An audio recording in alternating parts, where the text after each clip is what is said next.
I'm Ryan Newman, and since I started with Indiana Donor Network and Driven to Save Lives, I found out that some people think that they can't be an organ donor. The truth is, anyone can sign up to be an organ donor. Anyone? Anyone? Are you sure? Yeah, I'm sure. Anyone can sign up to be an organ donor. So don't count yourself out because somebody's counting on you. Go to driventosavelives.org and sign up today. But my heart's going to you, Ryan. Love that shirt.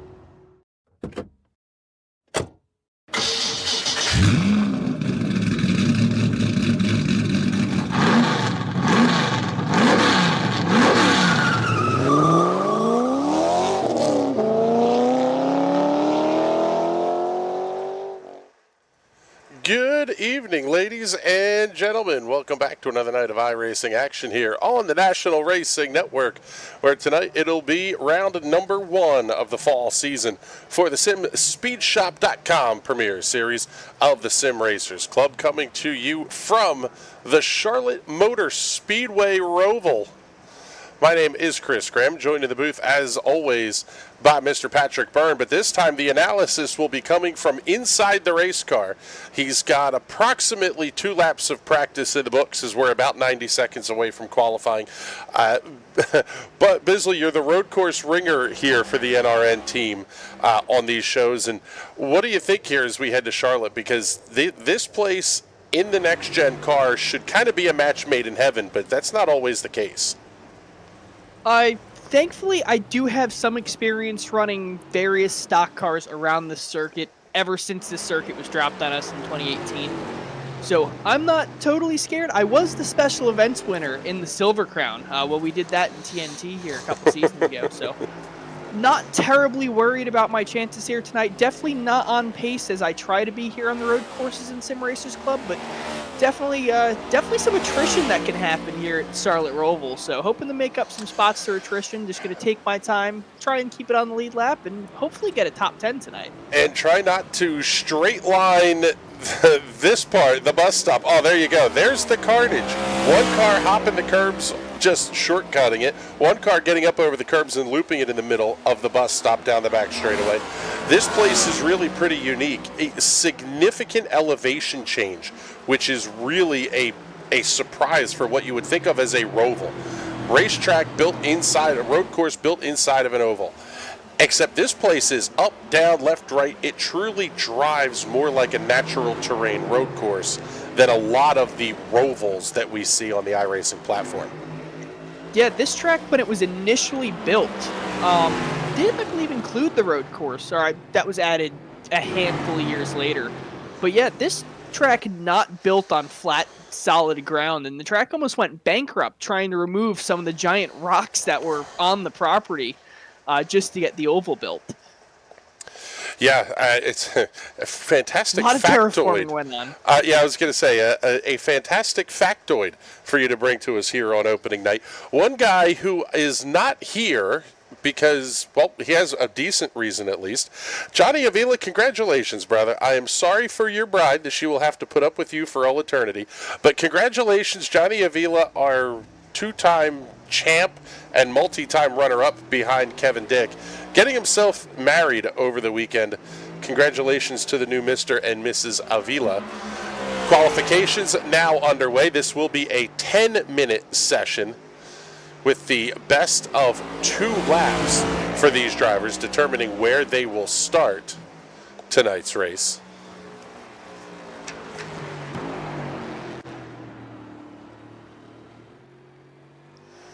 Following along. Oh, go ahead. I'm almost wondering if I shouldn't qualify and just start in the back, but there is a hard charger award that does get you a couple bucks. So I might just dump qualifying here, just set a time on the board, and see if I can nab that hard charger award tonight. Well, yeah, I was going to say, not going to get the race win, but it's the Hunter Waters strategy that we've seen in the past. However, you have to put in an attempt at qualifying, and Sam and Jordan will decide what an attempt looks like. As we follow along here with Layton, Utah's Braden Carroll, driving the Team ZSS.com Zeems Speed Shop entry, also for Money Shift Media. This is one of the trickier spots on the race course. The infield chicane that's got, well, front stretch infield, artificial turf, chicane, whatever you want to call it. That one I find to be easier than the backstretch one that I'm blowing through right now.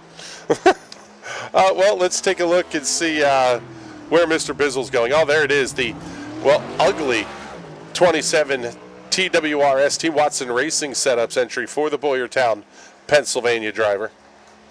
Where are we supposed to say you're from? Are you from Cleveland? Are you from Long Island, New York? Are you from Boyertown? Are you from Erie? At this point, I am from east of the Mississippi. Okay. That works. A Yankee, if you will. I wouldn't go that far. Yeah, the front stretch chicane, you at least have a good braking marker when you come out of the bank on turn 4. Basically slam your foot on the brakes till they just about lock up and you'll make the front stretch chicane. The back stretch one, however, you have that whole straightaway and a bunch of tiny little numbers on the catch fence that go, hey, you should probably brake here or here or here. Up, you blew it. Well, the spot you just came through, I always have trouble with. The car just wants to slide wide into that outside wall. This one here, too, up the hill, kind of double apex corner, not overly pleasant, as A.J. Digby heads to the top of the charts, the Alliance, Ohio native, driving for Will Worsler Racing. Former Paralympic track and field national team member. A.J. is a double amputee. A story that we have not featured enough, but we will talk about it more as this season rolls on. Braden Carroll moves himself to the top of the charts, 1 minute 21.956 seconds. Let's see. Let's pick up somebody who's going to be actually quick, and that'll be the number 14 AJ Will Worsler Racing entry. University of Mount Union Esports on the side of AJ Digby's machine.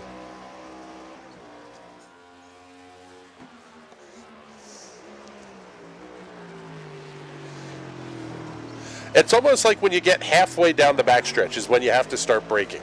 Good luck figuring out when halfway down the backstretch is, though. Yeah, it's there are markers on the outside wall, but I have not done enough practice, at least recently, to know where that marker is. When we had the Silver Crowns here for the special event, I did enough practice for that, where I can tell you exactly which bar or which light you want to hit the brakes for, but here, I'm kind of going in blind. AJ Digby finishes his qualifying lap. He's going to remain second quick with a lap time of 1:22.603. Lap number 2 on the board for Hunter Waters will be second quick, 1:22.121, but still about 3/4 of a second back. Let's pick up Richard Fletcher in the 43. The Horizon Ford Mustang for Richard Fletcher. This guy rolls out a good-looking paint scheme every time he's out on the racetrack. Fletch currently 13th, 136.665. One spot back of the Bizzle, who is 8 seconds off the pace.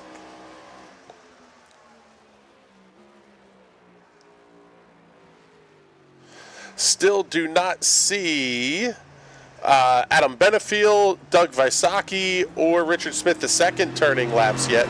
Garrett Johnston moving himself up into position number 9. Lap time of 1:24.754. Quentin Clark in the 42 moves up to position number 3 on his first lap. Let's pick up the 42. This guy, you might need to take note of his services here. He's a board-certified and licensed music therapist who works as a full-time clinical liaison for hospice patients. You're not a hospice patient yet, but maybe a little bit of calming music therapy might be what you need. Yes, I should probably get my calming music playlist up. That includes Slipknot, Disturbed, a little bit of Papa Roach. Yeah, that sounds about right. Wow, big hop over the curb. See what Quentin Clark's gonna do here on lap number 2. And the lap does improve, but it's not enough to move him up the board. 1:22.201 seconds. Pick up the 15 at Garrett Johnston.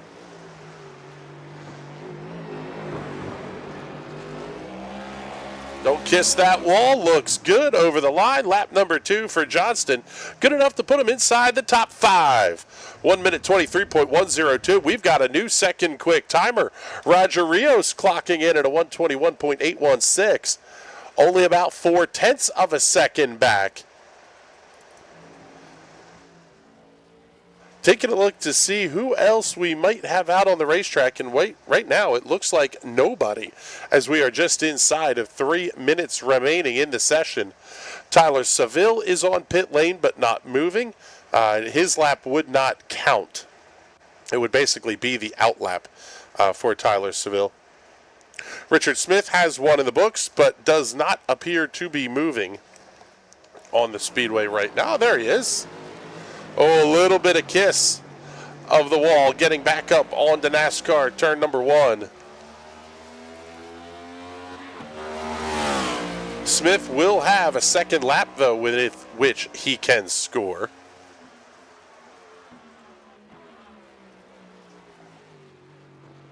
I just want to know how these guys, Braden Carroll in practice, set a 128.29.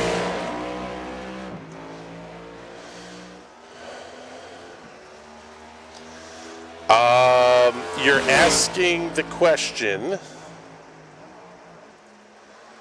of how did they find 7 seconds? Yes. They're better than you. That can't be it. I am the Max Verstappen of sim racing. Yeah. Unlike the actual Max Verstappen of sim racing, the AJ Camargo did Bizzle get lost and ended up on the track. Well, it's the damnedest thing. We give him one of these courtesy cars, and he just won't get out of it. It's like Richard Petty at Darlington. You black flag him, you got to send the cops out after him. So these guys just let him hang out and run the race a little bit here and tag on at the back of the field. As long as I don't wreck out, I've consistently finished, top 7 in both the 2 road course races so far this season? I'm shooting for the top 10 tonight. I think we're going to do pretty good. Yeah, you're not terrible at this stuff. I mean, shooting for a top 10 is not exactly, reaching for the stars here with a 19-car field. But it's good to have goals. I'm not going to shoot for a top 3 and let myself down. Yay, first and I'm last. running 128s, 129s. They're running 121s, 122s. That's shooting for the moon when you could barely climb into bed. Pistol can't reach the top bunk. Oh, buddy, we're staying away from that now. Richard Smith II gets a lap on the board. It's going to be good for 13th quick. 1 minute 26.795 seconds. Adam Benefield, Doug Wysocki, and Mike Larch do not get scored laps on the board.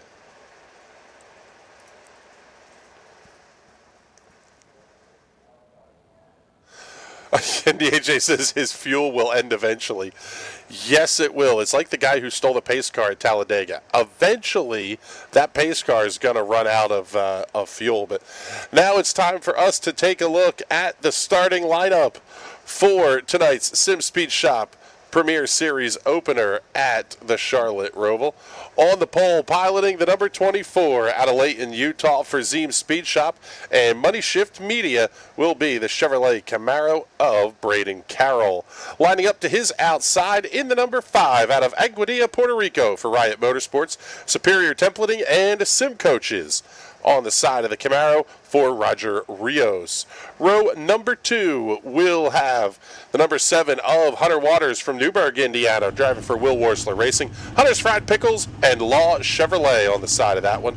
The 42 Mach 5 Design Chevrolet of Quentin Clark. Out of Haymarket, Virginia for Riot Motorsports. Making music under the name Wolfelt on Spotify. You can also find Sim Coaches on the side of his entry. Outside there of road number 2. Road number 3 will have the 14 of Alliance, Ohio's A.J. Digby, piloting the Chevrolet for Will Worsler Racing with University of Mount Union Esports on the side of that entry. And lining up alongside will be the number 15 Clements Farms Chevrolet of Garrett Johnston. Row number 4, the Chubbies number 11 of Tyler Seville out of the great state of West Virginia. Driving for Will Worsler Racing, also carrying Hunter's Fried Pickles on the side of his Toyota Camry.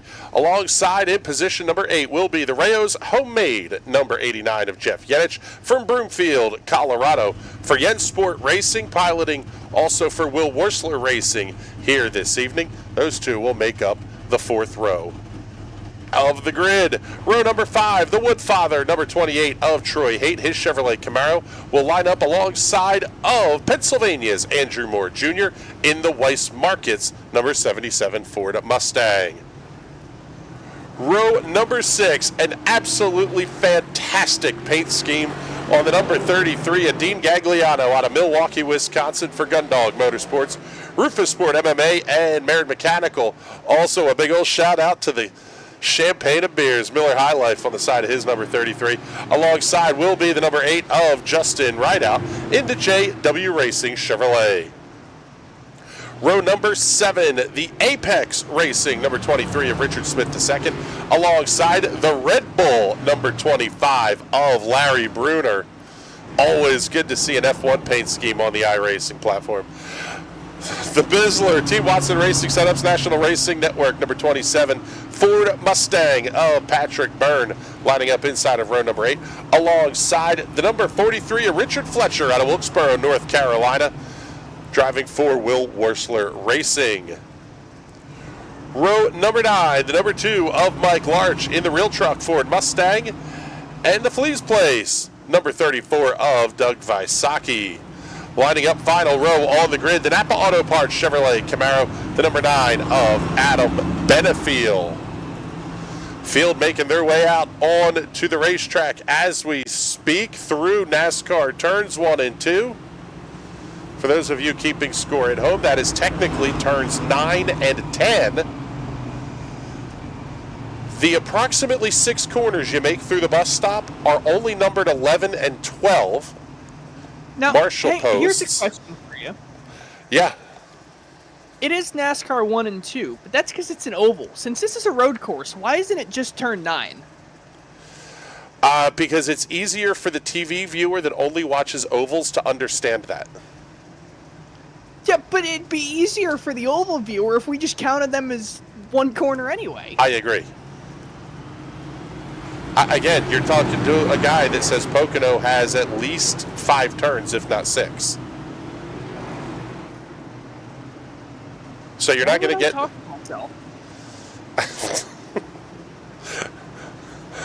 Based on the conversation you and I just had when I disappeared for a minute and you kept talking, you're the guy that talks to yourself.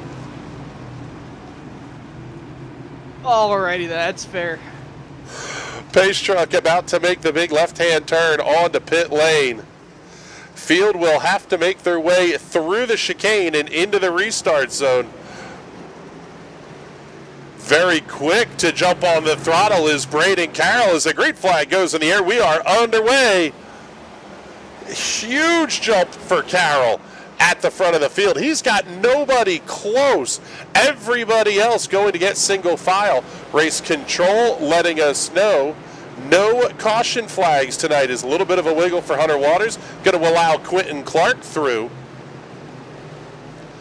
We'll see if a penalty comes from race control for that start. I don't necessarily think it will.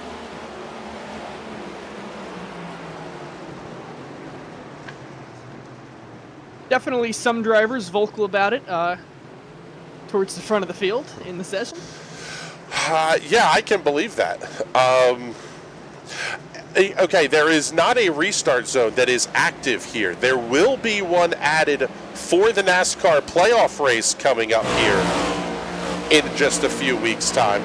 But as of right now in the iRacing platform, it's kind of go when you want to go. Braden Carroll doing a great job of getting away at the start of this race, and he's already got a nearly 2-second lead over Roger Rios. Quentin Clark holding down third. Hunter Waters, A.J. Digby round out in the top 5.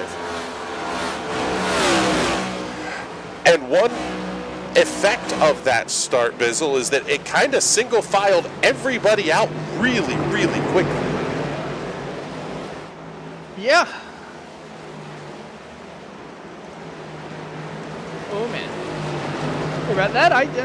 We're in a bit of a hornet's nest here in the number 27 Team Watson Racing's machine. Hornet's Nest? You got a football field between you and everybody else around you. We just pulled you up here. Yeah, that wasn't the case like 30 seconds ago. we had Troy Haight pulling in the pits right in front of me, and I was not expecting it. I ended up letting Michael Arch come by me. Well, let's take a look at the instant replay here and see what happened to Troy Haight. Well, he's already on pit lane there. Let's see. Looks like maybe a little bit of trouble. Oh, yeah, just straight lines it into the outside safer barrier at turn number 9. Tough break there. Is now we come back to the live look and we'll pick up the 23 of Richard Smith. He's losing a couple of positions to both Patrick and Adam Benefiel. Now going to make the look back down to the inside through turn 9.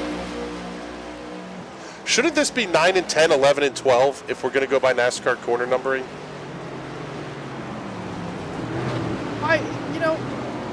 I don't even know how they're numbered.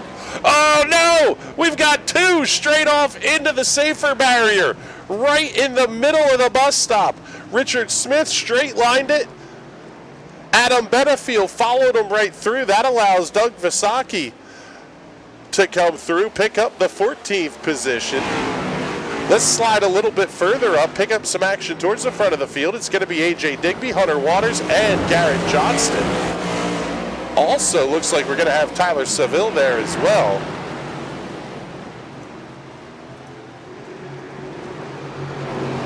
So we are working lap number 3 of 61. Somebody potentially a glutton for punishment for 61 laps around the Charlotte Roval. It's not that bad. By my math, it should be about an hour and a half long race. So. Yeah, it's kind of what we always run. Not a sprint, but definitely going to be rough with how difficult and mentally draining this track is. Well, mentally draining is one part, but you also have to consider some of the strategy possibilities as well, because without the benefit of caution flags, that means you kind of have to know your fuel number. Have you done any of that math here yet? Are you seeing anything on your calculators? See, iRacing a couple updates ago put this magic auto fuel button in, which means I get to be a lazy person before these races and just hit the button and it puts fuel in the car for me. Nailed it. No more math for business. America's worst crew chief just got worse. Or better, because they automated it for you. The AJ Camargo checking in saying, at this pace, Bizzle will be on the podium. I'm sorry, will be at the podium. Yes, he will be at the podium. He'll be helping us with the victory lane interviews. Oh, it's just too easy. Sometimes even the commenters toss batting practice to us.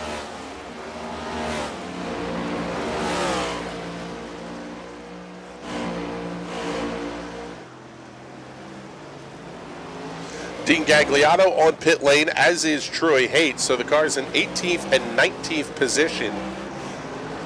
Troy Haight looks like he is out of this race. 3 minutes plus on pit lane. Dean Gagliano in the 33 is still in the race car. Adam Benefiel also making his way onto pit lane, as is Richard Fletcher. So already 5 cars on pit lane, only 5 laps into this one.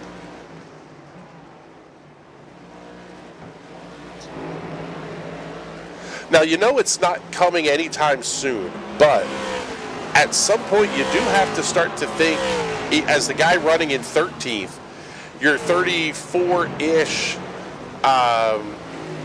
seconds back or so. Do you have to start thinking about where you want to be if you get lapped? I mean, in a 61-lap race, it's likely to happen. At what point do you have to start thinking about that? Or is it more of a, I'm just going to wait and see where I am when they pop up on the relative? If you recall from Watkins Glen, although you weren't there in the conversation that went on afterwards, but I was hanging out with Braden Carroll, Johnny Avila, those guys, and Braden was not ragging on me, but like kind of just saying I am an impossible car to get by. My whole philosophy is I see that blue flag. This is NASCAR. You don't have to do anything about it. You're lapping me. You're faster than me for a reason. I'm not going to block you, but you're going to have to find a way by. This may be Braden Carroll from the comments, from the race lead. Do you think the commenters could ask Braden's parents to come turn his fan on?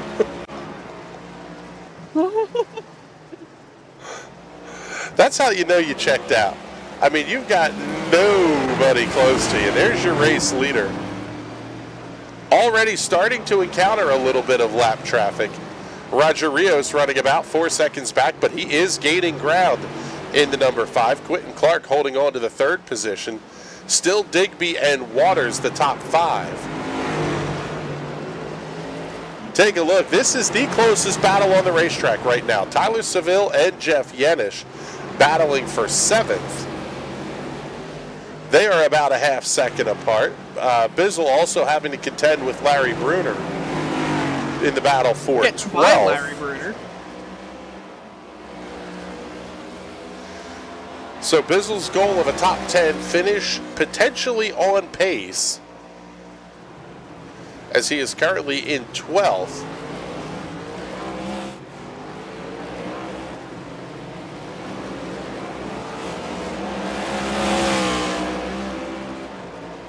The straightaways aren't long enough for this track. I can't take a sip of my drink.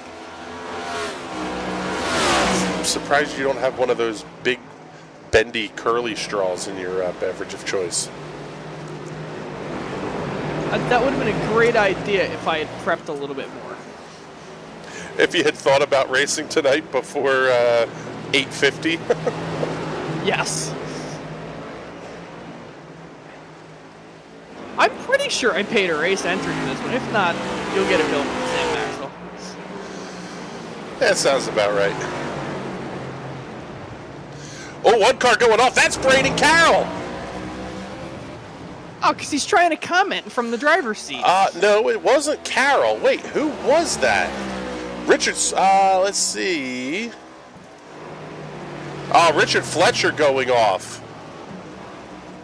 Down kind of the inside backstretch, I guess you would call it, between turns 4 and 5. Fletch having a big off track. Let's take a look at the instant replay here.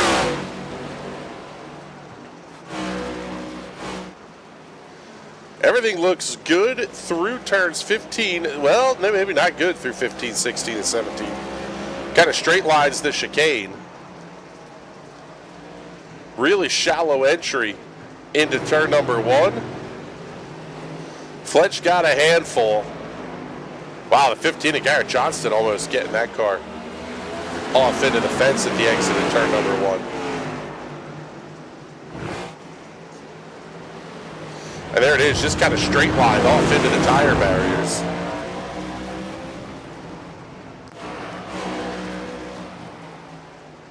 So there's Fletch as we go back to the live look here. Let's pick up Hunter Waters and AJ Digby battling for position number 4. Digby maybe kicks a little dust up at the exit of turn 4. This is a place where you really can kind of abuse the curves too. And is the car responsive to that, of kind of using the curbing to help steer the car? Absolutely. I am trying to nail them and see if I can flip this car over. Is basically how you're using the curves here, Charlotte. Oh, man. You used the wall to help you turn, too. Oh, I missed the wall. We're good. Never mind. Ignore that joke. Well, the Bizzle car looks all right there. We'll pick back up with Hunter Waters, AJ Digby, Garrett Johnston, as Digby's going to have the look inside at turn 13. That's NASCAR 3. 2 wides, not a way to go through the chicane. Very quickly onto the brakes. Digby able to complete the pass cleanly. Waters no chance to try to fight his way through.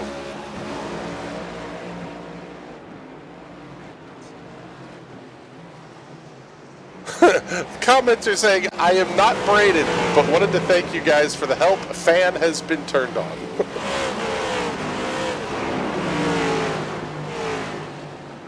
Glad we could be of service. Thomas Seville, Jeff Yanish in the 7th and 8th positions are starting to catch up to this group, so it's really kind of 4th back through 8th all lined up.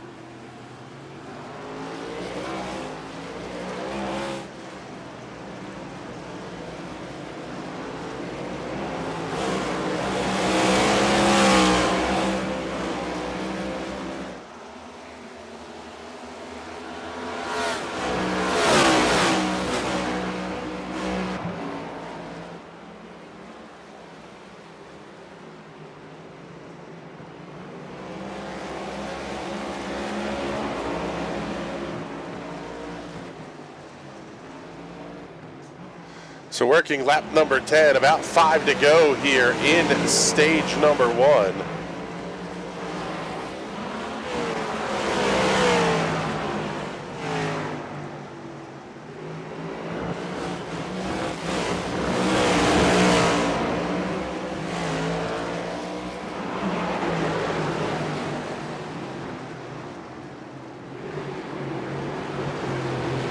Brayden Carroll, your race leader by nearly 13 seconds over Roger Rios.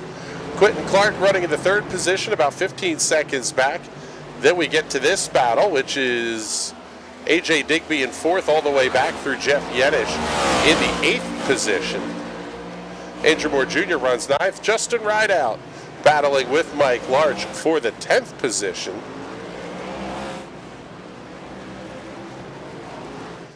Take a look back here, show you that battle. Good run for Mike Large, up 6 positions from where he started tonight.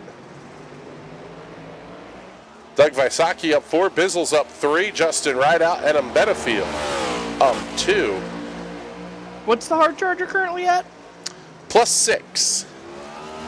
Who's +6? Mike Large. Started 17th, currently running in the 11th position. Got to take a moment and thank all the sponsors that help make these Sim Racers Club events possible. And we do have a handful of them for this season. Yes, go ahead, Bizzle. Larch didn't set a queue time, did he? No, he did not. I don't believe. Okay. I like those odds. Have to say a big thank you to Real Assist, a real estate assistance service, and Mint Mortgage, residential real estate mortgage brokers, coming on as sponsors this season. Thank you also to Northland Leisure Products, the sponsor of our stage breaks. Custom Paints and Diecast, a seasonal and Grand Champion prize sponsor. Realty Executives Saskatoon, sponsors of the Most Laps Led, Hard Charger, and Most Positions Lost prizes. And also SimSpeedShop.com, presenting sponsor of the overall individual champions, Grand Champions prizes for the top 2, full season long champions, also Safe Driver awards as well.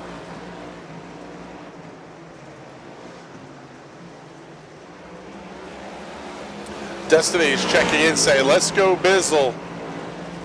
Hell yeah. El Sasquatcho checking in saying, let's go Roger. Thank you everybody for tuning in. We appreciate it. If you like what you're watching, give it a like and a share. Do that whole bit, the YouTuber thing. We don't harp on it too much. Do have the super chats, super thanks available if you are interested in those as well. As Hunter Waters runs wide out of turn number 6. That's going to give Garrett Johnston a shot here. Really going to have to watch how they get through turn 8. May have seen a little scrape of the safer barrier there by Jeff Yedish. See if Johnston's going to try the crossover. You do get a little bit of drafting help down the backstretch. It's not going to be worth much. It's kind of too short of a run, and Hunter Waters is able to hold on to position through the bus stop.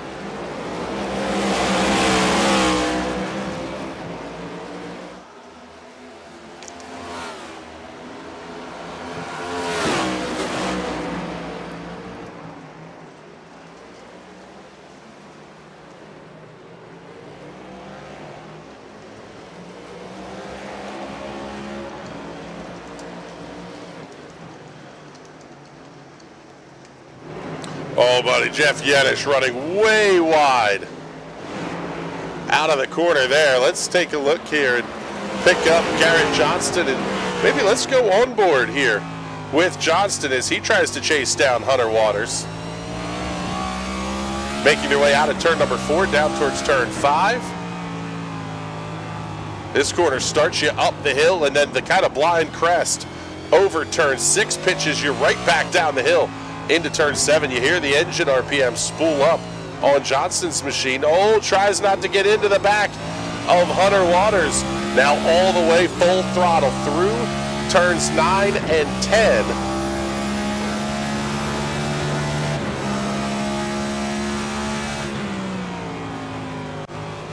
Pretty quickly, as soon as you get onto the straight almost, you got to grab the brakes to get woed up for the bus stop.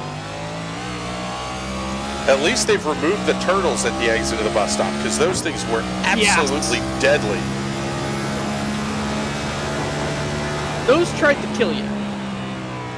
They did kill you, because it was, I mean, we did this, I think in the PM18s, and you would hit and the suspension would break, and it would just straight line you into the outside wall. It would do that in real life, too. I don't know if you remember Bubba Wallace's crash when they had those there.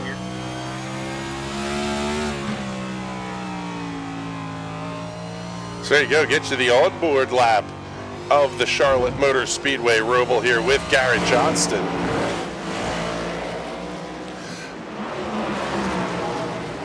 With a couple of laps to go in stage number 1, Braden Carroll now holds a 16-second lead. And he's only about 14 seconds or so from putting Bizzle a lap down. 11 seconds, but I didn't need the reminder.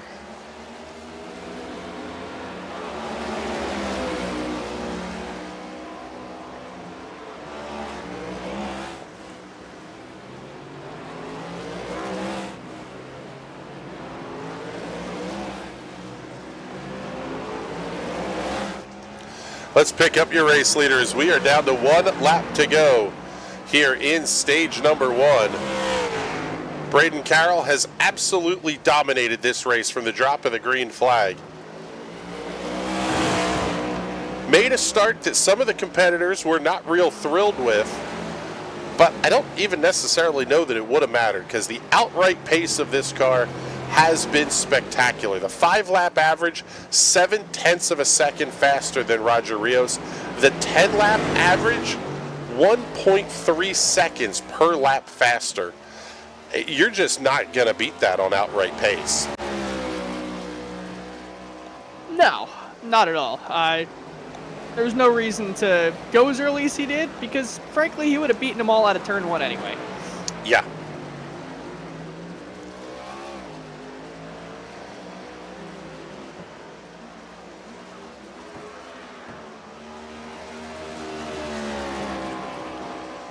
Through turns 13 and 14, now down to 15, 16, 17. Green and white checkered flag goes in the air, and Braden Carroll picks up the win in Northland Leisure stage number 1. He's going to do it by nearly 18 seconds over Roger Rios. Quentin Clark starting to close that gap in a little bit. Back to Roger Rios. That's the fight for second. Trouble on the racetrack, possibly. Let's see, Adam Benefiel having an issue. Let's take a look at the instant replay. That car very slow up by the outside wall.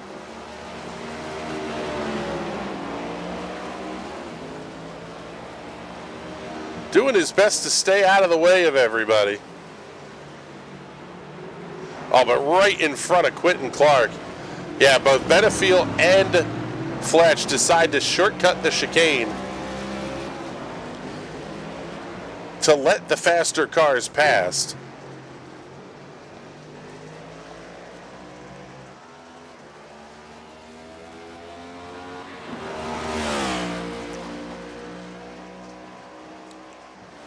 So let's find our best battle on the racetrack right now. That's going to be Hunter Waters and Garrett Johnston. Jeff Yanish right there at the tail end of that as well. All of those cars within about a second and change of each other.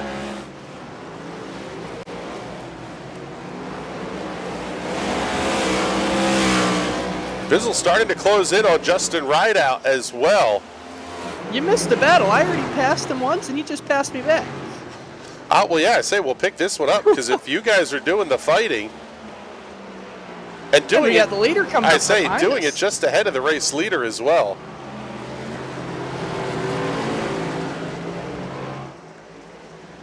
Oh, I slid up through there. I'll catch right back up to him. I've been going through the backstretch chicane way faster than he has.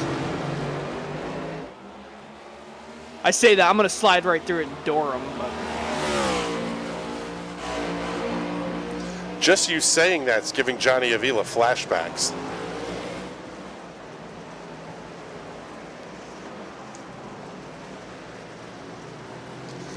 Bizzle does make up a bunch of ground there. And this is the hard part. The race leader wants to get past you, but you're fighting for position and have every right to not only fight with Justin Rideout, but also defend your position on the lead lap as well. Makes it an extra tough spot to get around. He's going to peek the nose in there, though. I break into the 124s, though, and let's see if we can follow this number 24 machine around the number 8. Yeah, this is the tough spot for Justin Rideout. He's going to run wide through turn 3. That's going to open the door for Bizzle to try to sneak through. Cleanly gets the pass made. That's a blue light 2-for-1 special. Oh, man, he's going to bump me. Oh, man. That was close. Justin, you're good. Just a tick late on the brakes, and you saw the smoke start to kick up. He's sliding, and all of a sudden things are not in a good place anymore. Man, that was good. He almost took me out doing that. I had a handful of a car. So now we're back up here with Hunter Waters and Garrett Johnston. That's the only two cars, quite frankly, anywhere close to each other for position right now on the racing surface. Johnston closing that gap down to a half second. Call it 6 car lengths out of turn number 8, but a little bit of a bobble there for Johnston. May have even kissed the safer barrier on corner exit. Although Hunter Waters does the same thing down the backstretch.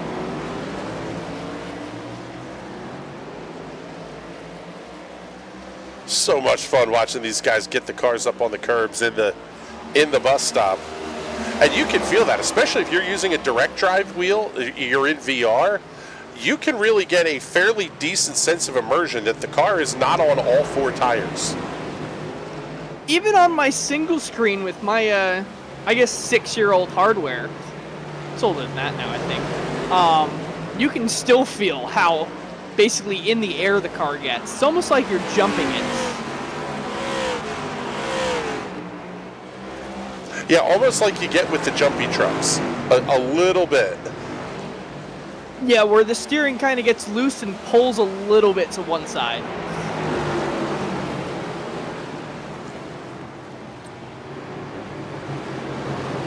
Oh, trouble for Quentin Clark. Quentin having an off track. And quite frankly, that's going to cause him some big time problems because now he's going to be back here locked into a fight with AJ Digby, Hunter Waters, and Garrett Johnston. Everybody getting around the 25 of Larry Bruner. Let's take a look at the NRN instant replay, see what happened here to Quentin Clark. Oh, he just straight lined the chicane. Has to really slow down. serve the slowdown penalty, but that's going to cost him a ton of time. A.J. Digby able to come past. Puts the 14 machine up into the podium, and now Clark trying to fight his way back around Digby as they get to turn 1.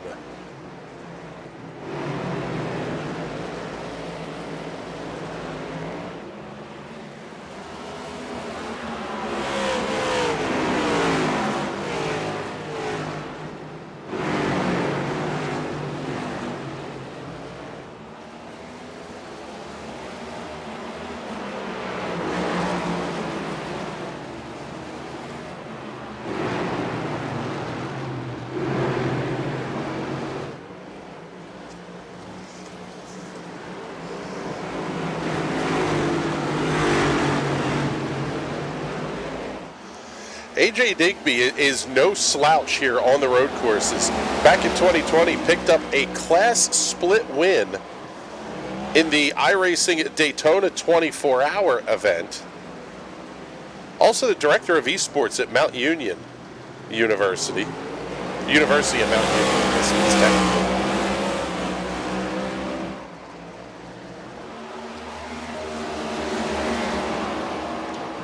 AJ, a guy that knows his stuff here, doing the twisty bits, but Quentin Clark putting on a show as well.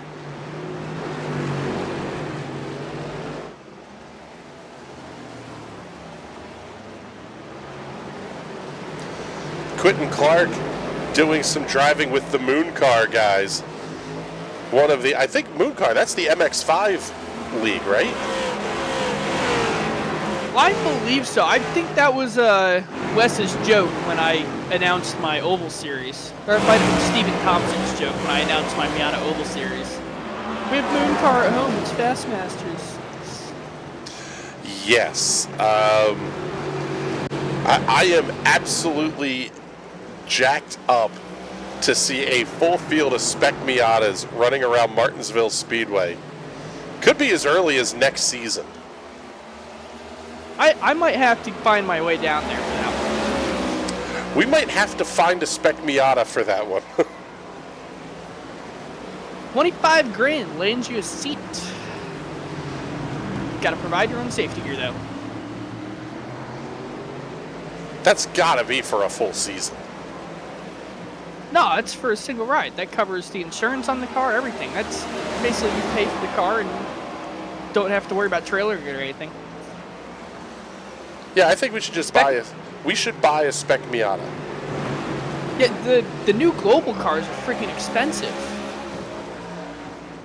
It's not like the old days of spec Miata where you went and bought Tyler's old hoopty and put a roll cage in it and race it. Yeah, I think the 24 Hours of Lemons is more our style of racing, although those are expensive now too. The rule says you can't spend more than $500. That's exactly what I paid for my T-Bird. Yeah, and we could put an IndyCar turbocharger on it too. You're not talking about the IndyCar Turbo that's sitting next to my hood now. Quite possibly, yeah. An Indy 500 race used turbocharger off the car of Joseph Newgarden when he drove for Ed Carpenter Racing. No, it was the year after Newgarden. Newgarden did drive with this turbo, but it was not the year this turbo ran the Indy 500. Oh. Well, it is an Indy 500 run turbo. Somebody else ran it. Yes, not Carpenter, but the other guy who was Carpenter, I believe it was 2018. Yeah, well, if I feel ambitious, we'll do some research. Oh, Quentin Clark locking up. Hunter Waters overshoots the chicane. He's going to get a slowdown penalty. That's going to give Garrett Johnston a shot to dive down inside of turn 1. Johnston gets the pass made, shuffles Quentin Clark back to the 5th position as we are working lap number 23, just past the 1/3 distance mark of this one. That's it? My arms are getting kind of tired. Yeah, you haven't driven anything in a while. That wasn't 7-minute long heat races anyway. Yeah. Fastmaster I drove Series. my truck home from work. That's a workout. Fastmaster Series that runs on Tuesday nights after the TNT Shock Series. MX-5s on ovals. We've done Star Mazdas in the past. We've done Formula Vs in the past. MX-5s look like they are an absolute blast to drive as well. Yeah, we had a 9,000th of a second margin of victory between myself and James Watson. Unfortunately, James Watson, the namesake on the side of my number 27 machine, beating me out just a hair. But overall, a fantastic night of racing we had in the Fastmaster Series. Wondering if we're not going to start seeing some pit stops soon here, Bizzle, because Quentin Clark now falling back to the 6th position behind Jeff Yenish. And Hunter Waters is right there as well. What are you feeling in terms of tire fall off and where you are on fuel for that matter as well? Well, fuel, I still have 7.5 gallons left, so about 13 laps left. And tires, this car feels like it doesn't want to turn, but frankly, it felt like that as soon as the green flag dropped. I think that's just a characteristic of a stock car. Yeah, 3,500 pound, 3,400, I guess, technically, cars. They don't like to do a lot of stopping. Now, and my brake pedal is acting up, so I am not able to hit full brakes. So my braking distances are huge right now. Yes, but it looks like Bizzle going to be the 3rd car 1 lap down. Only 8 cars remain on the lead lap. And the gap almost 22 seconds between Braden Carroll and Roger Rios. Oh, as Garrett Johnston goes around exiting the bus stop. Johnston's going to spin, be back to the 8th position.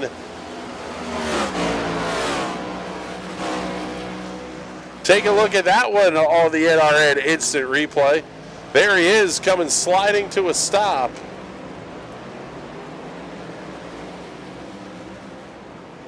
Trying to take a look at it one more time here, see if we can see what happened. Whole lot of curb, and yeah, the car just kind of stepped out as he got the throttle down. Maybe a sign of the rear tires starting to burn off on the number 15. That's kind of a telltale sign. You get the tires too hot, and it just wants to snap around loose on you. And then it's impossible to cool them back down again. You might as well run into the pits and grab another set. Yeah, here at lap 25 of 61, I would tend to think, gosh, I don't know. It's almost like you have to try to ride this out because it's going to be a one-stop race. Yeah, I think I'm just going to split this one halfway, pit probably lap 32 or 33, a little bit after halfway, and just run it. Ooh, as I'm sliding through the final corner, maybe it's time for tires now. I was going to say, is it worth it to take the tires now and possibly the hit on stage points, even if you're some of these drivers that are up towards the front of the field? You take the hit on the stage points, but you're going to have you're going to basically run 2 sets of tires and be not as slow, because once these things cliff, they do cliff hard. I don't know, because you're in that pit box for so long. It's not like an F1 pit stop where it takes you 15 seconds to get down pit lane, throw a set of tires on it, and go. I mean, it's a solid 45 seconds to a minute you're giving up, so the better part of a lap by stopping in the pits an extra time. What you're saying then is embrace the suck. Yep. It's just not going to be good. It's a one-stop race. There's no way you're making up the time. Continuing to follow here with Jeff Yenish and Quentin Clark.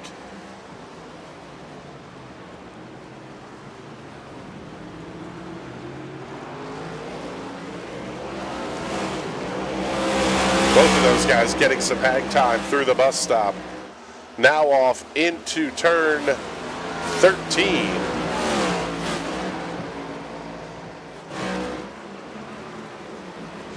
Big overshoot from Richard Fletcher. He straight lines the chicane, comes to a stop. Oh, trouble for A.J. Digby. He may have had contact with Adam Benefield in the 9.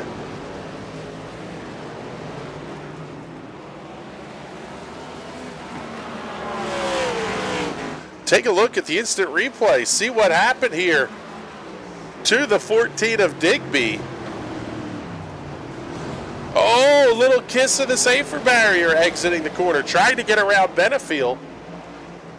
That opened up the door for Yenish. Going back to the live look now, and Yenish now going to be all up in the back end of A.J. Digby out of turn 8. Garrett Johnston, Quentin Clark also battling for 6th.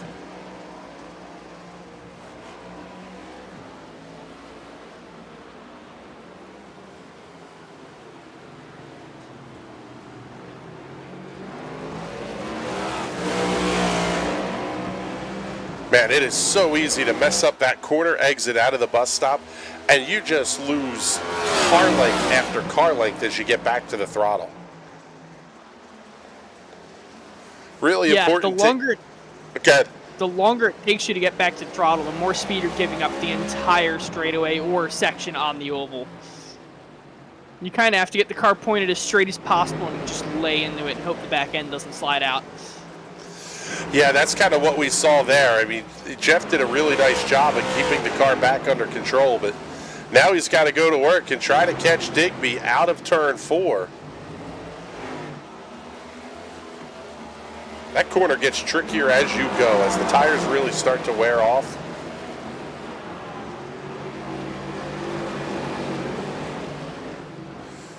Let's give you a look through the field. We'll pick up race leader Braden Carroll as he is going to start lap number 29.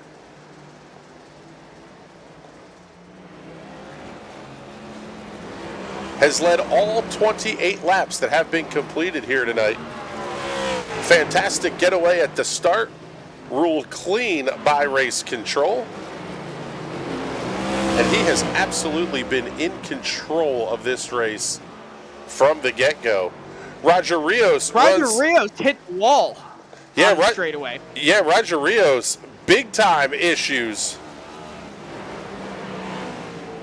Looks like he may have pancaked that whole right-hand side of the race car, left-hand side, excuse me.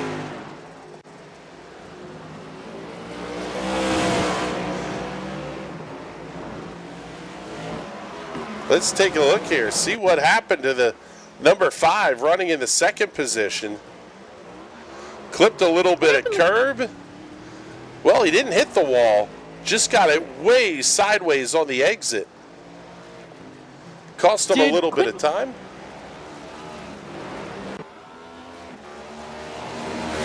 And something happened to Quentin Clark.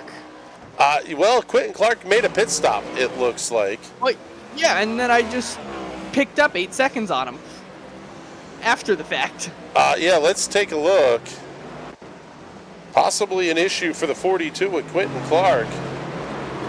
Oh, yeah, he went for a slide. Exiting turn number 7, able to get the car spun back around, but again, just a huge time loss for the 42.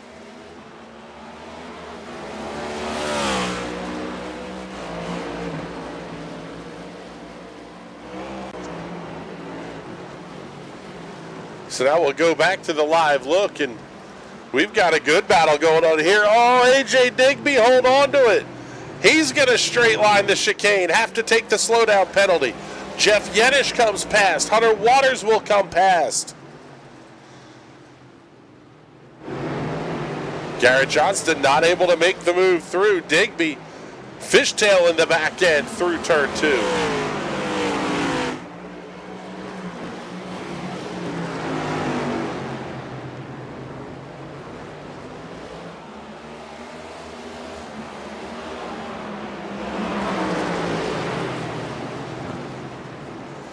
Bizzle now inside the top 10 with Quentin Clark making the pit stop.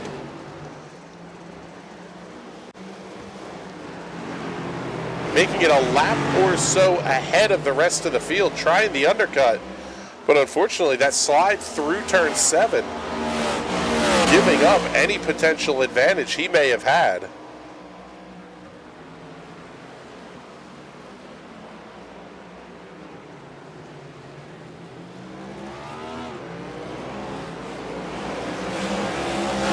Now, does this change the calculus at all, Bizzle? Do you stay out on the racetrack to pick up a stage point? Do I? No. I'm not in the championship. I'm just here for fun. Correct, but you could deny somebody else a point. Kind of defeats the purpose of here for fun. What lap's the stage break? 35. Yeah, I'll stick around for some implications. Not even halfway through the first race of the season and we're already going full Rick Allen on things. I just want to say I'm starting the third part of the season with more stage points than Johnny Avila. That's a great point. I was thinking about this. Should we get Johnny Avila and his new bride a wedding gift? Possibly a set of ramen noodle bowls and chopsticks? That could be very nice. Oh God. Quit distracting me! or some ramen noodle shirts. I've got a couple ramen noodle shirts. I love them. Yeah. Ramen noodles for dinner tonight, actually. I have not had ramen noodles in a while. Actually, I can't say that. I had them like a week ago, but... I added some shrimp. Some extra shrimp running around. That just sounds too much like gas station sushi. Yeah, it was cooked and like it came from a supermarket. Anyhow, moving on. Working lap 32 of 61. Braden Carroll holding a nearly 30-second lead over Roger Rios.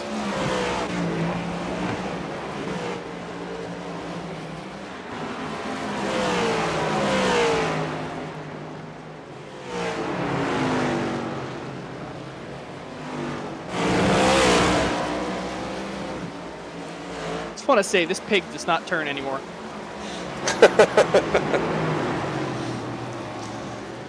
Looks like Hunter Waters' pickle is not turning well either.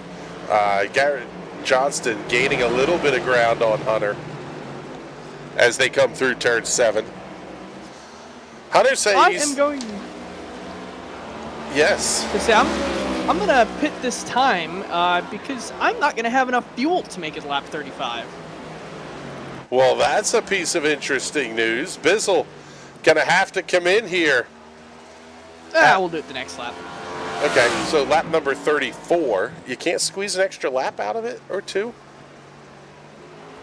Ooh, that's right. It's lap 34 for me. I'm a lap down. Yes, it is currently race lap number 33 for race leader Braden Carroll. I only got to make it lap 34. I can do that. But even still, if I can only make it 34 laps, then so can those guys. Well, that's where this gets interesting. Was Roger Rios doing some fuel saving? Possibly Jeff Yenish, Hunter Waters, some of these guys as well. We'll see. This time, your race leader does not come down pit lane. So we'll pick up Hunter Waters, Jeff Yenish, and Garrett Johnston, 3, 4, 5. After the stage, and once we get through the cycle of pit stops, we'll give you the full field rundown of where everybody is. And AJ Digby is on pit lane at lap 34.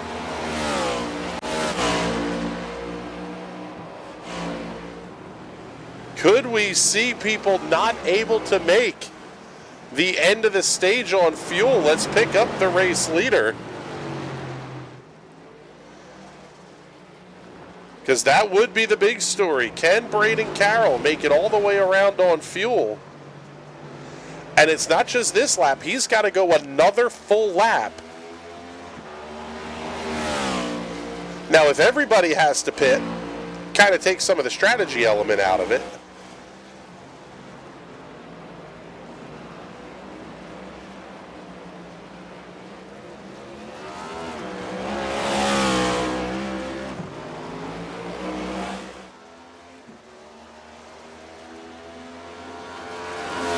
Doesn't sound like the leader is off the throttle at all. And he will come around for another lap. So lap number 35 will go up on the board for Braden Carroll. Digby has disconnected. Did AJ Digby end up hitting something that caused him to come from pit lane? Let's take a look.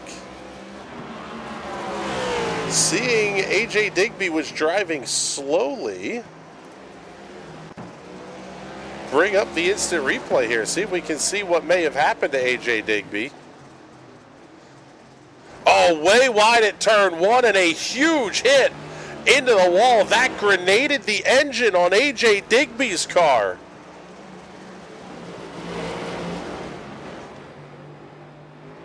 Tough break for AJ Digby.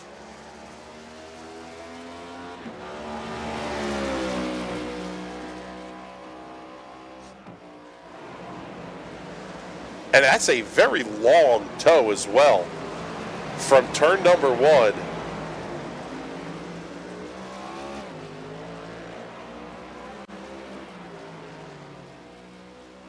So now with lap 35 on the board, I wonder, do we see Braden Carroll come down this time?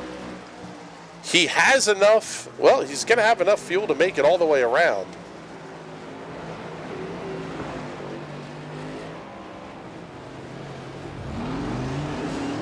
Oh, and Hunter Waters straight lines it at turn one. Big trouble for the Hunter's Fried Pickles entry. Mike Larch, Andrew Moore Jr. battling fairly tight. That's the fight for seventh. But let's pick up your race leader and Northland Leisure Products stage winner, Braden Carroll, as we are now working lap number 36.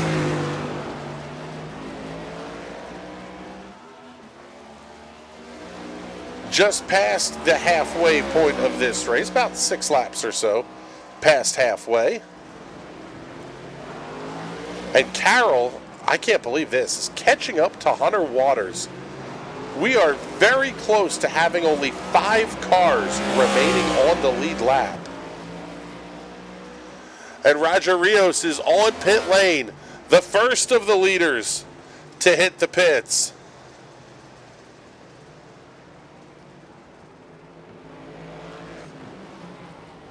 Rios down and away. Very long stop for Roger Rios. Total of 53.4 seconds on pit lane.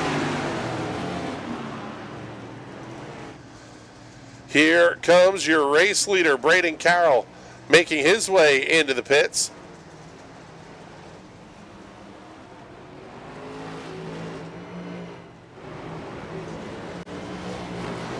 Crew already finished the work on the right-hand side. They're going to head around to the left. It'll be 4 fresh Goodyear Racing Eagles, 2 cans of Sunoco fuel, and Braden Carroll netcodes through the pace car. He's back out onto the speedway, down and away.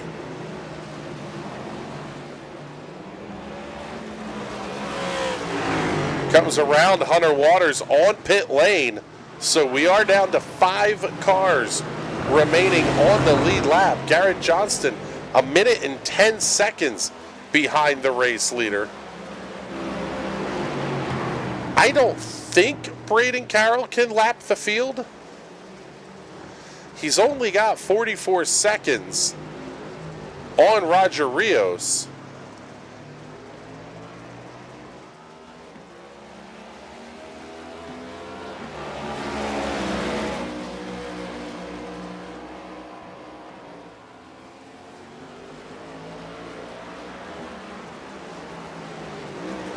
We got fuel in the car, we got tires on the car, we should be good.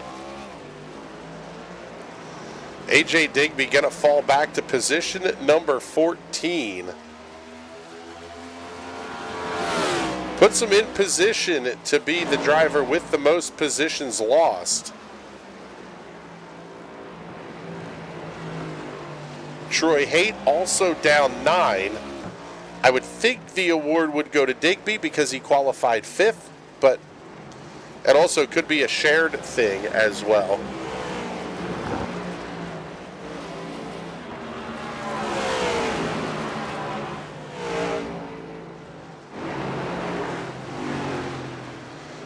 So now with just about everybody having finished their pit stops, Mike Larch in the 8th position and Andrew Moore in 7th on pit lane. Let's give you the full field rundown here. Braden Carroll has been absolutely dominant here tonight. The Utah native putting an absolute clinic on from the drop of the green flag. I believe could be in line for a grand slam. Yes, he is, as of right now. Winning practice, winning qualifying, fastest lap of the race, and winning the race. It's only happened 3 or 4 times in all of 2023 here in the Sim Racers Club, and Braden Carroll looks in position to do it here tonight.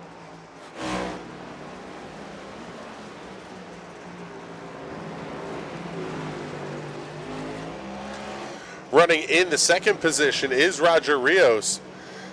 Very small issue for Roger Rios coming out of the hairpin.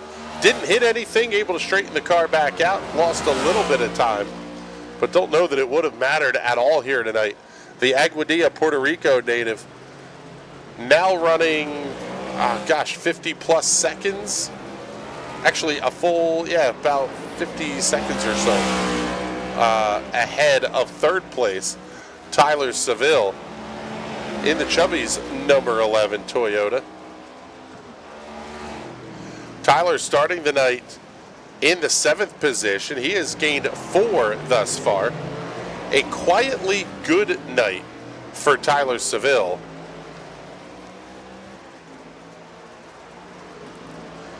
Garrett Johnston, one of the new faces to the Sim Racers Club this season.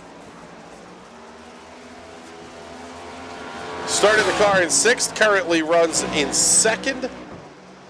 Has had a pretty good battle with several cars throughout the night, including the guy running right behind him. Oh, as Jeff Yenish gets off into the wall. Slides through the entry to the chicane. And Jeff Yenish is going to pick up some left side damage. He's now gone a lap down.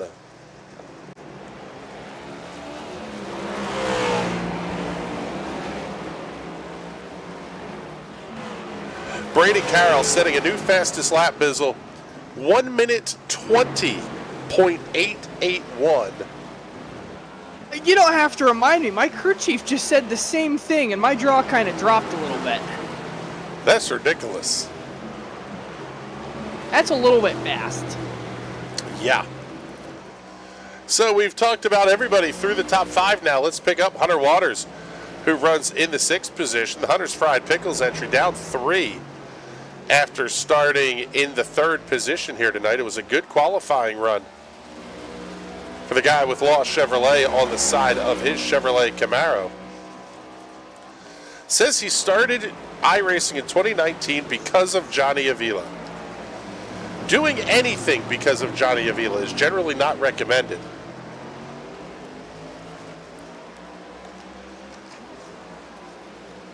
But we're glad he's here. He's a fun guy to have to hang around and chat with here. Says he's not very good, but sometimes I'm almost good enough. Sounds about right. Finance manager by day, stunt driver by night. Yeah, something like that. Running in position number 7 is Mike Large. That number 2 machine is up 10 and your hard charger of the race after starting in the 17th position. Top 5 could be on the cards. Oh, hold up. Let's see. Jeff Yenish able to get around Hunter Waters.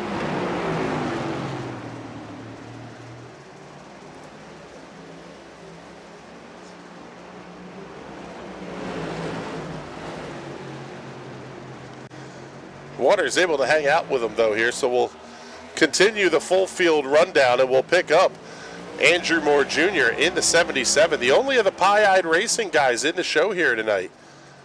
Two-time defending series champion Kevin Dick not in the show here this evening.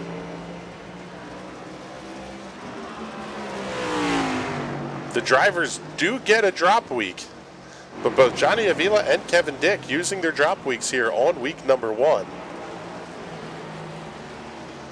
Moore qualified the car in 10th, currently runs in the 8th position.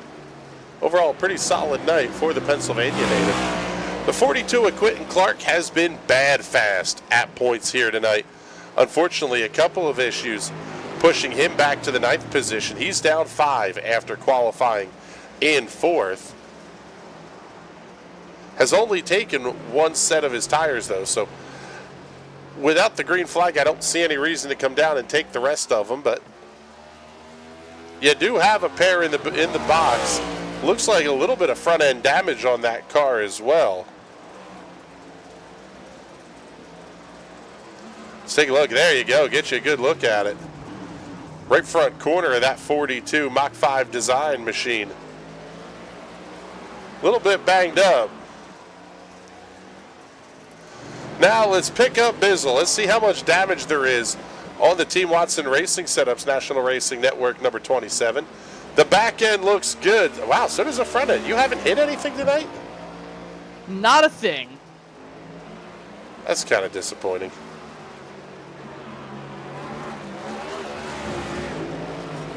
Using all of the curve I was going to there. say, as we say that, he bends it into the front stretch wall. Bizzle currently running in the 10th position. Not a bad run. Qualified 15th, up 5 from where that 27 machine started the night. Pick up the 8 of Justin Rideout. Currently running in the 11th position. Qualified 12th. Kind of a middle-of-the-pack night for Justin, who, quite frankly, we've seen a lot out of over the last season and change or so. I would fully expect Justin Rideout to be one of those guys that we could see contend for a championship over the course of this season. Larry Bruner running the matte black Red Bull number 25. We joke about the F1 schemes, but Larry having an okay night tonight. Couple of spins, but no real major damage on the side of that race car. Up 2 after qualifying in the 14th position. Doug Wysocki on pit road. The Ellie's place, number 34. Going to come down to the attention of his crew. Pitting out of position number 13. Currently in 14th is AJ Digby. He is out of this race. We can pick up the number 9, though, of Adam Benefield. That car looks like it's been running Bristol or Martinsville. But he's still got it on the racetrack and will be able to pass AJ Digby for the 14th position. Actually has enough laps in the race that if somebody else were to have an issue, could move himself up a couple of spots. Final car still on the racetrack is the number 23 of Richard Smith II. Been sim racing for 16 plus years. Been around a while. Former professional bodybuilder and semi-pro football player. Sounds like a guy you don't want to screw with. I believe Fletcher is also a pilot, too. Well, that's Fletch. We're talking about Richard Smith. Ah, right. Too many Richards.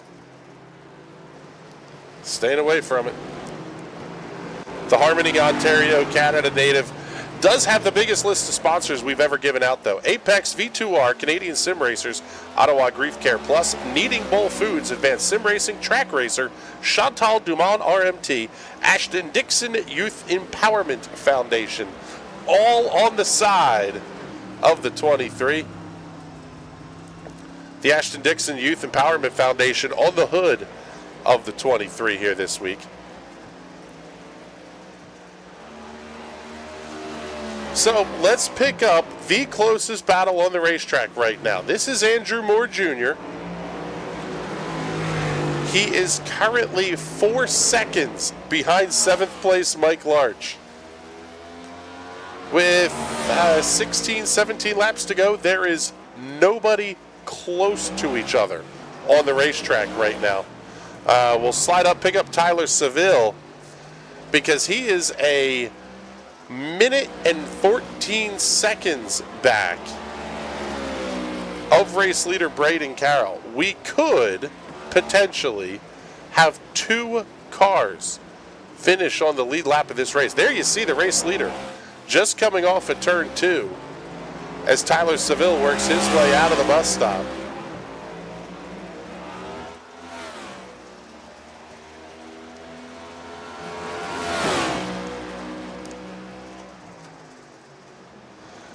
El Sasquatcho says, staying away from the too many Richards comment.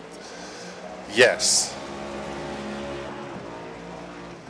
We don't have to deal with the FCC, but I also don't want to have to deal with like YouTube kicking us off or something.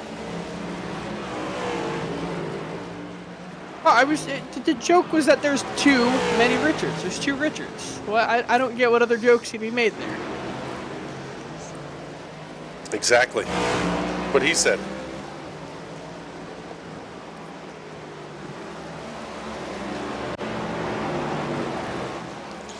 Let's pick up the race leader here. Go on board.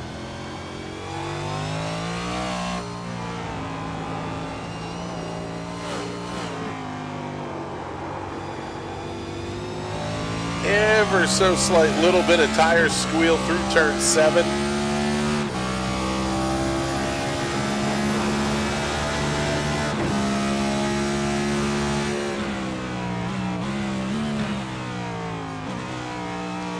It's impressive. He actually is never fully off the throttle through the bus stop.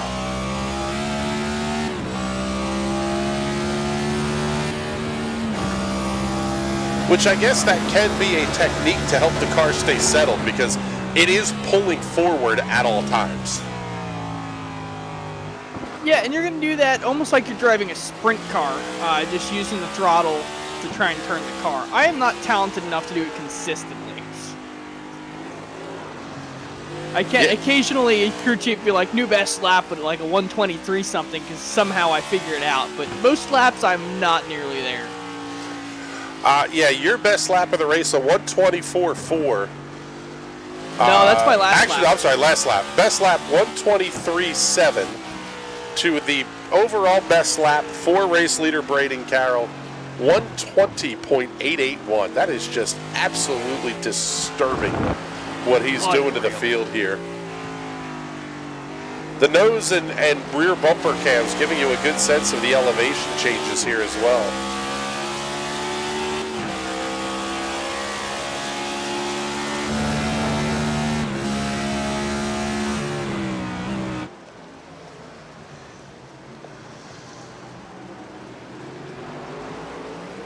Now within, I'm going to say about 3 and change seconds here of Tyler Seville. The gap over Roger Rios is up to 48.5 seconds. If there was a guy that would push to lap the entire field, it would be Braden Carroll. I mean, why not? What do you have to lose at this point? Even if you hit the wall and spin out, you still have a lap to most of the rest of the field before they pass you. Well, yeah. I mean, the worst that happens is you fall to third. Obviously, you don't want to do anything dumb to the race car. It is a very pretty-looking TeamZSS.com number 24. Quentin Clark moves out of the way between turns 4 and 5.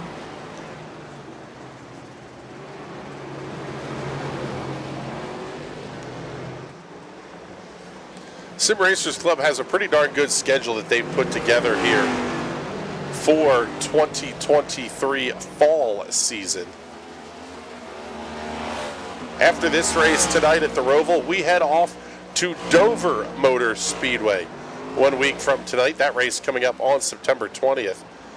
Then Daytona on September 27th. That one's going to be a fun show. The plate races are always a great show with the Sim Racers Club. Take off the first week in October. Follow it up with Bristol Motor Speedway on October 11th. followed by Kansas and Darlington to close out the month of October. As Braden Carroll comes around Tyler Seville. So we're down to 2 cars remaining on the lead lap. Month of November, we'll see Texas, Talladega, Las Vegas. A week off for the Thanksgiving holiday. We close things out with Homestead. Then a couple of races back in December, closing out the season at Martinsville and Phoenix. Kind of mirroring up the real-world NASCAR schedule. One of our race control guys, Jordan, is checking in the comments. He should pit so his team can practice pit stops. Just throw us a bone here, Braden. Give us something to work with. Pit for an ice cream cone. Yeah, no can do. We're eating ice cream.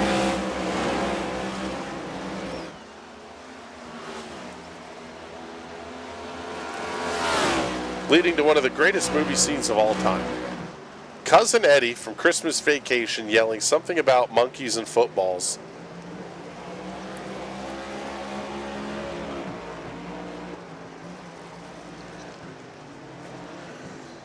Yes, I know it's Randy Quaid, but it's funnier if you say it's Cousin Eddie from the Vacation movies.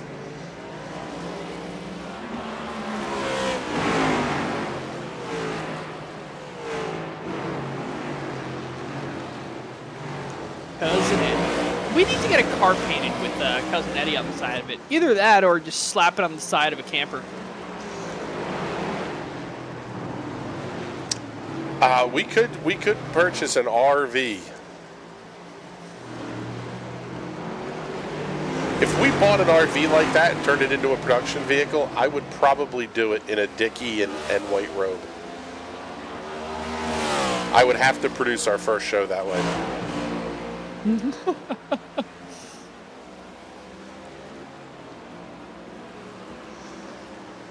Tyler Seville and Garrett Johnston starting to heat up about a little bit here for the 3rd position.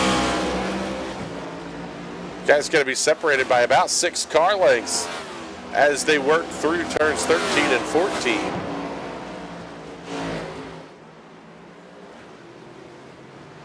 And working lap number 50, now 51 of 61, I believe. Yep. So it's going to put us down to 11 laps to go. Here in the season opener for the Sim Racers Club. Their fall season. Kevin Dick winning back-to-back championships to kick off the season.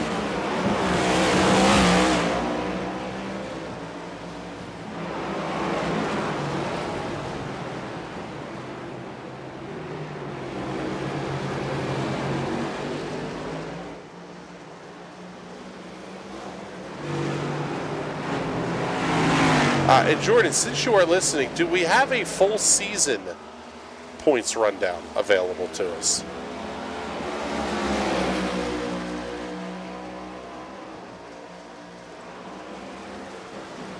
We'll check Sim Racer Hub here, but... Oh, the 9! Oh, there's contact! Tyler Seville just absolutely finishes off the 9 of Adam Benefield, but that's going to let Garrett Johnston get through.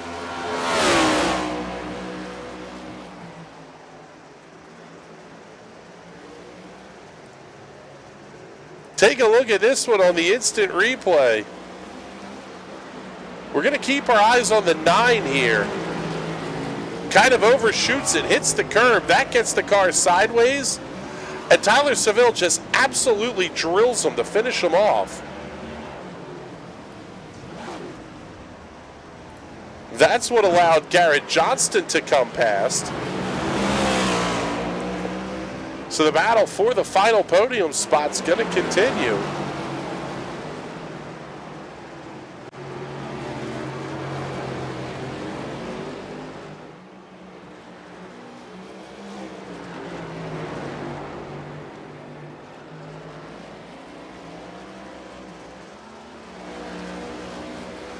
You got to think there's at least a little bit of damage on Tyler Seville's car from that contact. Yeah, you could see it. Right here at the front, the left front corner, all kind of kicked up. Now, Bizzle, obviously you haven't hit anything yet, allegedly. But I would imagine this is not exactly the high-speed road course that you go downforce is important, and some damage is going to slow you down that much. No, it definitely is. That whole section through the infield is actually fairly high speed, and that diffuser in the back and the splitter in the front is giving you an incredible amount of grip. You damage those, and your night's pretty much over. You're going to be Formula Drift through the infield. Well, we'll see. Tyler Seville's about there, and you can see the back end starting to step out a little bit. That left front damage, right on the splitter. I need a telestrator. Circles and arrows and drawing things. I used to have one of those. I don't know what happened to it. You have one that we don't let you use because you were offensive with it. Not on the air.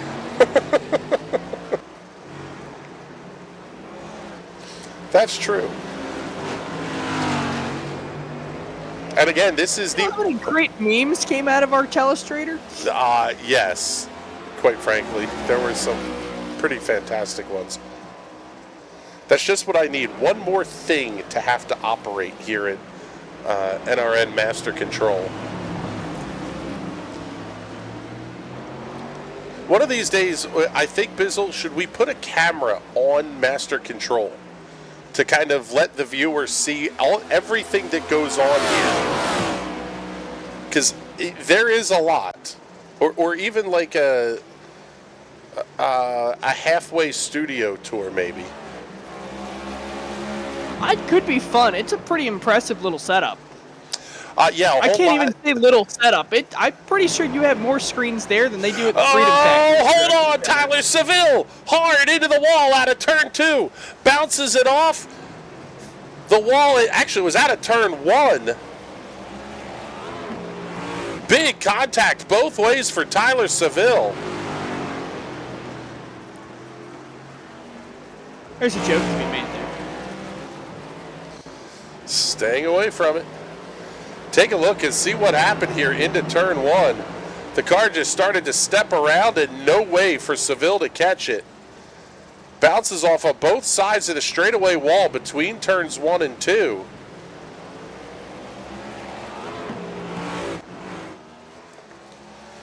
And that car now going to be heavily damaged. Left front and left rear corner. Car actually even crabbing a little bit down the straightaway. That will put an end to the battle for the 3rd position as we are down to 8 laps to go. Now the next closest battle, Mike Larch and Andrew Moore Jr. Larch just up ahead with a car in between. Actually, I think a Bizzle in between. Yeah, the AJ Camargo checking in. How that car is still going, I have no idea. He hit that wall hard twice, and Tyler Seville is on pit lane. So tough break there for Seville as his night will be over. Told you, it's going to be a race of attrition. I'm going to beat some really good cars out here just by not hitting anything. Oh, man. What a pass of Andrew Moore by race leader Braden Carroll out of turn 7. That car was going 25 mile an hour faster than the 77 was. Richard Smith II just decides to get out of the way.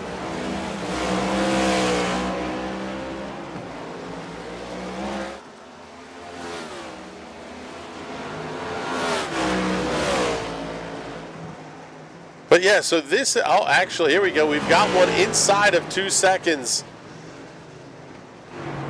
Okay, well, no, I guess Tyler Seville did not get on pit lane. It looked like it said he was. He was on pit lane. I wonder if he saw the optional number and decided, you know what, I'm going to go out there and try and salvage something out of this race. Yeah, even just get a couple of more laps before you have to come in and pit for the meatball, maybe. Well, if he had a meatball, that'd be required repair. They wouldn't let you leave the box, so. Obviously, crew assessed that car, said it was good enough to go, but probably just barely. Yeah, and the AJ is saying survive equals profit. That is exactly right. So now Tyler Seville trying to hold off Jeff Yenish, and the gap is 1.6 seconds with 6 laps to go. And let's not start a commotion here, but the gap has closed in between the race lead.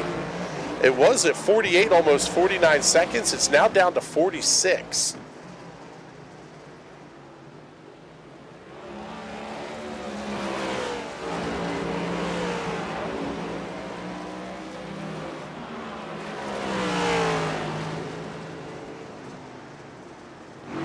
And it jumps right back up to 47 and a half.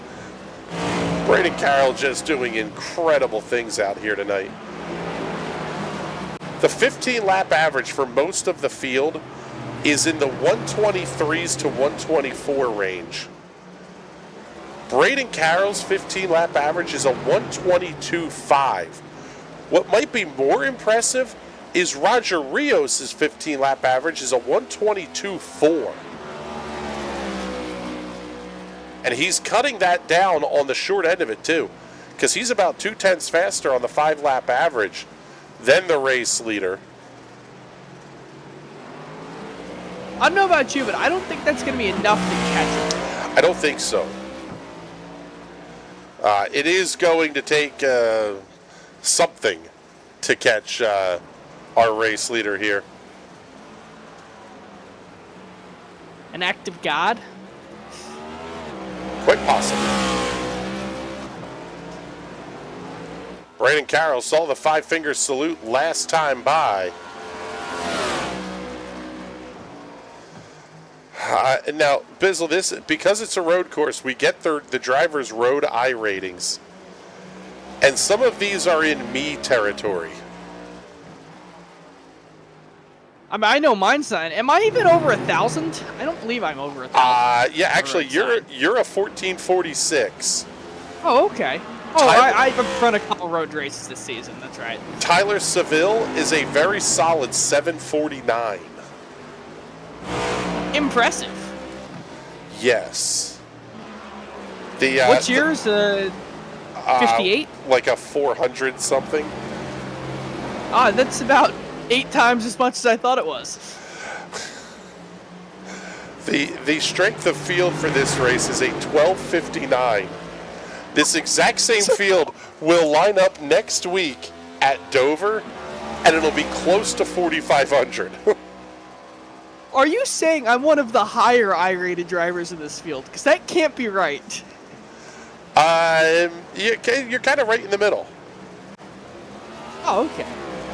Highest I rating in the field belongs to second place running Roger Rios at a 23.85. Braden Carroll's at 22.65. So no surprise that these two were whooping the field. So my oval I rating is higher than every driver in the field's road I rating. I don't know why that would matter, but I guess so. It's just a fun statistic, because I suck.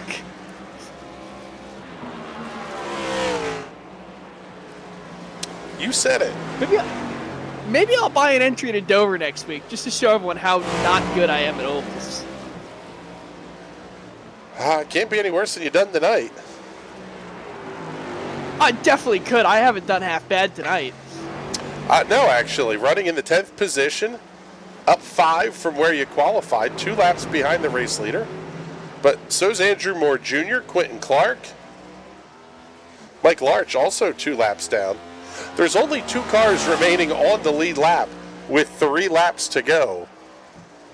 My crew chief just said your position is less than optimal. What a jerk.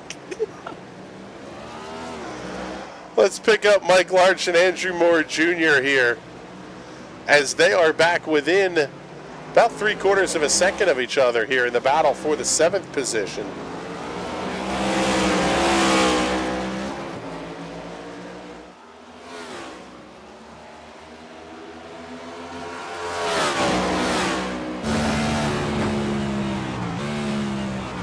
Am I still second in line for Hard Charger?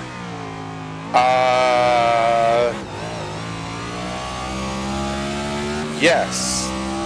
Behind Michael Larch, did behind not Michael set a Larch. qualifying time. Yeah, that one I don't remember. We can check that one for you. No, I don't think he did. I think I was the second slowest of cars that took a time.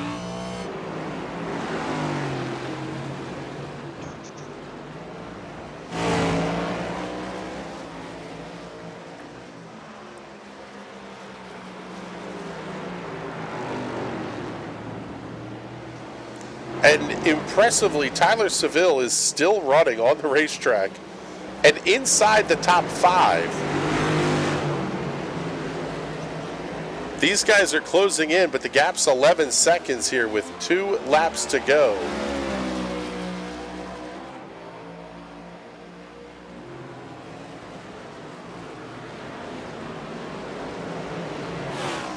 And this is about, looks like, where they may finish. So we'll pick up your race leader.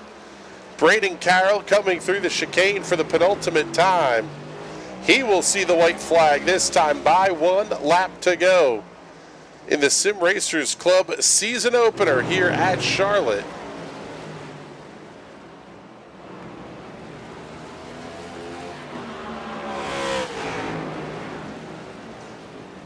Basically just needs to not step on it, and he will do just fine.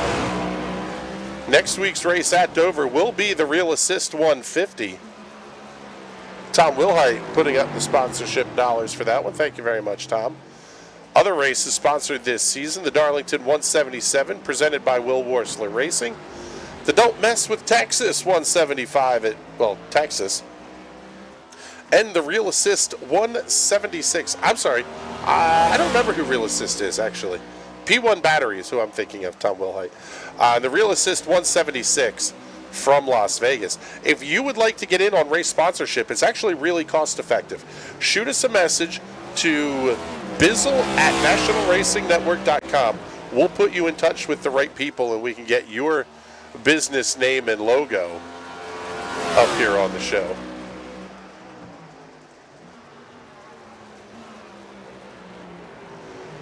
Through the chicane for the final time on the front stretch. Checkered flag is out, and Braden Carroll gets the win at Charlotte in a dominating performance.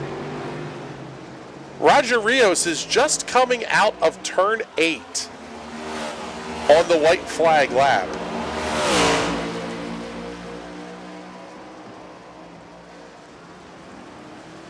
Cody Brooks is checking in. We're going to put the comment up because, again, he didn't send text with the super chat. $5 super chat. Thank you much, sir. We appreciate it. He says pie tape. There you go. The comment from Jordan Barry saying, Real Assist is my wife's business. So there you go.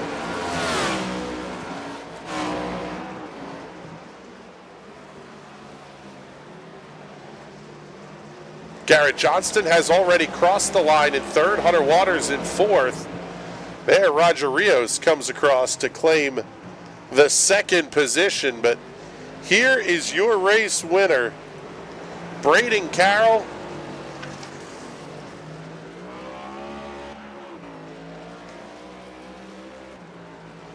That was impressive, Bizzle. I mean, I know you only saw him a couple of times tonight, but somebody goes out and leads 61 laps and just absolutely annihilates a field this strong.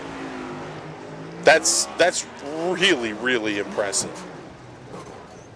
Yeah, he has shown he is fantastically good at these road courses.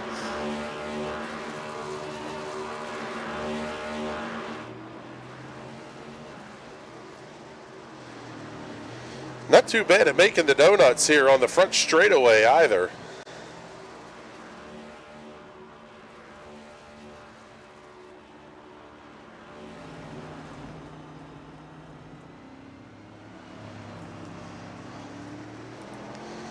So Braden Carroll puts the hurting on the field, and before we get to our victory lane interviews here, let's take a look at your race results. That's just disturbing. Braden Carroll by 51.387 seconds over Roger Rios. Garrett Johnston finishing one lap down in the third position. Hunter Waters and Tyler Seville round out the top 5. 6 through 10, Jeff Yenish, Mike Larch, Andrew Moore Jr., Quentin Clark, and the Bizzle. Not a bad run there, buddy. Congratulations. Oh, yeah, 3 races run this season and 100% top 10 rate. That is exactly right. Justin Rideout, coming home 11th. 12th to Larry Bruner. 13th, Douglas Visaki. Richard Smith the second, and Adam Benefield complete the top 15. A.J. Digby, Richard Fletcher, Troy Haight, and Dean Gagliano all going out early in this race. Haight and Gagliano going out in just the first couple of laps. So let's take a look here. Here we go. He's already, not only was he quick on the racetrack tonight, but he's quick to the interview room as well. Braden Carroll checking in here. Congratulations. I don't even know what to say about that race. 2 cars finishing on the lead lap. Did you really see yourself having that much pace? No, not that much. I felt good going into the race, but nobody did the session on Monday, like the Monday night session. So normally that's what I'll look at to see if I need to do more practice or not. So it's kind of going into this one just a little blind, but it was a good race. Well, I would say it shows that nobody did the show or the practice session on Monday night, because it really was impressive. And only a couple of times, we didn't show you hardly at all on the broadcast because you were so long gone. Part of that came from the start. You got an absolutely incredible start on the field coming through that final chicane. Was that kind of the game plan all along, was to just say, hey, wait to catch them sleeping somewhere and then go? Well, everybody was yelling at me in the race chat for like no reason. If you simply take a look at the info right on the main screen, it says start zones are disabled, which means the leader can go whenever he wants, and they were all moaning about it. But I didn't understand what the big deal was. But yeah, I wanted to go before the chicane, just because I didn't want to go single file or double file. I didn't want to make a mistake or something like that. Yeah, well, it's so easy to get the field bottled up through there, and all of a sudden one guy twitches, and now you've wadded up 15 race cars. It really was a great call, and it kind of set the tone for the night, because even without that start, I don't know that anybody was going to be close to you tonight. Roger had a little bit of an issue, and I think you're one of only 2 or 3 cars that are coming home without a scratch. That was just as important, was keeping the thing clean the entire night as well. Well, my main goal was I got that cushion. I had a 4 or 5 seconds, and then he made a mistake. I don't know what happened, but it dropped to 12. So then I just started saving fuel. I saved 3-4 laps, just making sure that I could lead all the laps of the race. So that's kind of all I was doing. Just trying to keep it out of the wall, trying to lift early. Well, it was an absolutely incredible show you put on tonight. It is not often that I can say that we've had. It's been years, in fact, since we've had a driver dominate a race like that. The one that I hearken back to, Greg Seitz in the PM18s used to do stuff like that. We've had some dominant performances before, but not like that. Yeah, Oisin, but again, that's years. Braden, congratulations. Fantastic drive here tonight. And before we let you go, make sure you do all the big sponsor plugs and thank yous as well. Yep. Thanks to the Team ZSS for making the car look great, putting out good setups every week for all of your NASCAR needs. And short track stuff too, actually. Forgot about that. They're real big into late models now. But yep. Money Shift Media with Cody Porter putting that on the hood. That looks real nice. Cody Porter for making the paint. I watched the Casey Kerwin video right before this started, hoping to maybe pick up a few tenths, and it worked. So I guess he deserves a little thank you too. Well, there you go. All right, brother. Thank you much. We appreciate you coming to hang out with us tonight. Congratulations once again on an absolutely dominant performance.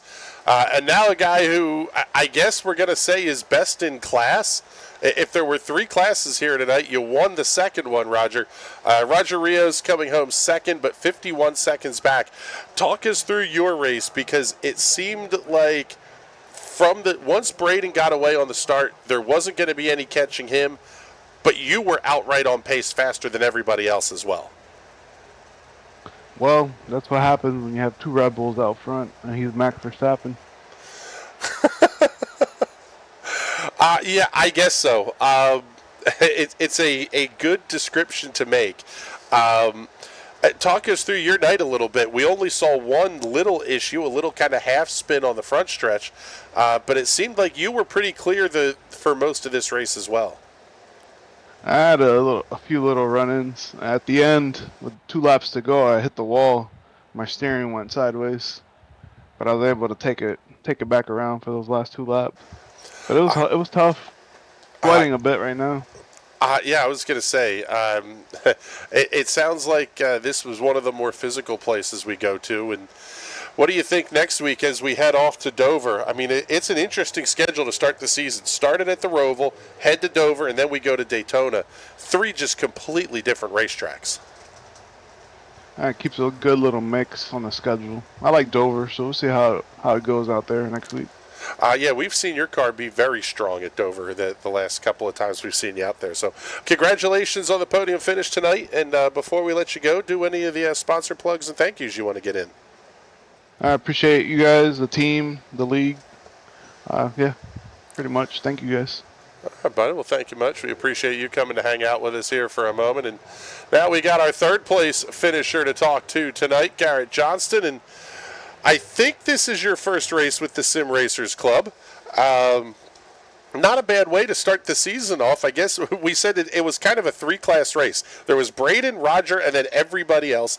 And you had a great battle with Hunter, Tyler, Jeff throughout the course of the race. Congratulations.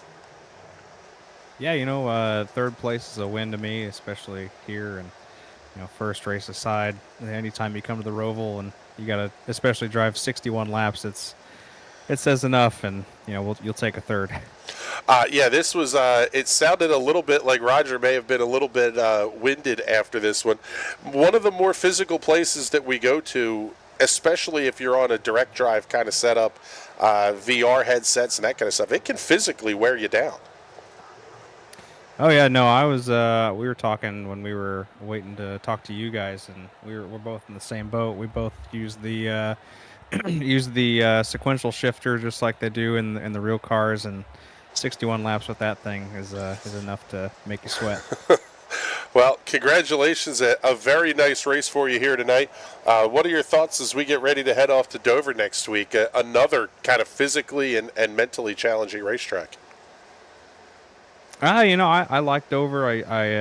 It's one of those tracks that I always tell people that I don't really like racing there, and I end up doing well. So I guess I got to start saying I like it. But no, it's compared to this track, I'm sure it'll be no sweat.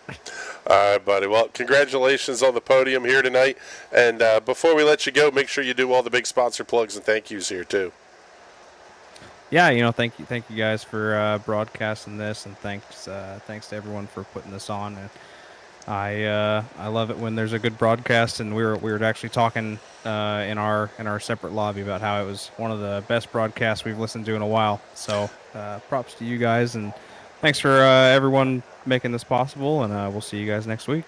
All right, brother. Well, thank you much. We appreciate those very kind words from you. It's awful nice of you to say. And man, I'll tell you what, Bizzle, this was not the race I expected, but it was definitely the one we got. Braden Carroll doing things like we talked about it. Greg Seitz, Oisin Walsh. There's not many guys that put on that level of beating on a field like we saw here tonight.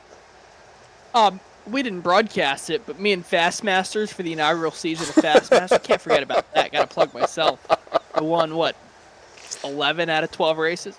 Anyway, enough bragging. That was an absolutely dominating race. Every time I saw Braden Carroll in my mirror, I'm like, I'm going to screw with him a little bit, just like I did in Watkins Glen. Let's see if I can keep him behind me for half a lap. And I blink, and he's in front of me half the track ahead already. Yeah, that was the whole thing. He was fast. He was fast everywhere, but there were spots on the racetrack. He was phenomenal to watch. Out of that turn 7, turn 8, up onto the banking of NASCAR 1. He can carry so much more speed through there. And the same thing in the bus stop down the backstretch. The bus stop I got figured out for the most part. But that re-entering into NASCAR 1, I can't figure that out for the life of me. I just feel like I'm giving up so much speed, I can't find a way to get the car smooth through there. And I don't think there is a smooth way to go through there. I think you either get it or you don't. It's almost the same problem I have at the Daytona Roval. It's just kind of a Roval thing of that turn getting back onto the banking. It's a very awkward corner to kind of get the car through.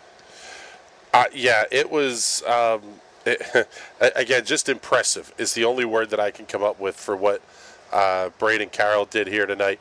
And the AJ Camargo giving you a shout out in the comments saying, good job, Bizzle. This one was fun. We're looking forward to tomorrow night as well.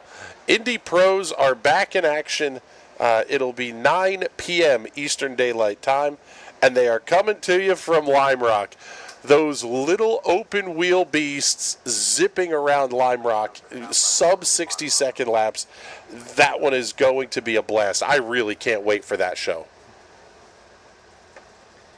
Yeah, the Indy Pro cars are on Lime Rock. I might have to run one of those races. I should probably hop in one of those maybe tomorrow. I'll leave work a little bit early, run a couple races before the broadcast. That should be a fantastic show. It's going to be a great show, and part of the reason I think it's going to be so good is the fact that it's a tough place to pass. So you've really got to either just go absolutely gung-ho on a move, or you have to kind of force somebody into a mistake, and both of those things are very much possible at Lime Rock. Yeah, Lime Rock is one of those tracks where the reason it's a free track at iRacing and it's a track that's used a lot in the Rookie Series is it's a very easy track to keep the car on the paved stuff. There's 7 corners, 6 of which are right turns. There's only one left-hand corner, which is named the left turn. Very easy to wrap your head around that much, but it is one of the most difficult tracks to master. Because it is so simple, there is so much time that you could spend just picking up a thousandth of a second here, a thousandth of a second there. And with lap times of 45 seconds to a minute, depending on car class, you can tick off 100 laps in an hour and a half and go, where did the time go? So. Yeah, it's going to be a fun one for sure. Then I am off to Toledo, Ohio for the SRL Super Late Models. You can check out all the action from that one on pitrow.tv. Thank you very much to Tony Stevens and the whole Pit Row crew for having me out for that one. And then we will... Yes? I wish you best of luck in Toledo. My only experience of being in Toledo, Ohio is I almost got carjacked. So. Yes, we fly into Detroit because no major airline flies into Toledo anymore. And then we got to make the hour drive down. That'll be our Friday. But yeah, looking forward to that show. Then we come back next week with the Silver Crowns at Southern National. Those beasts on a baby short track, yes please.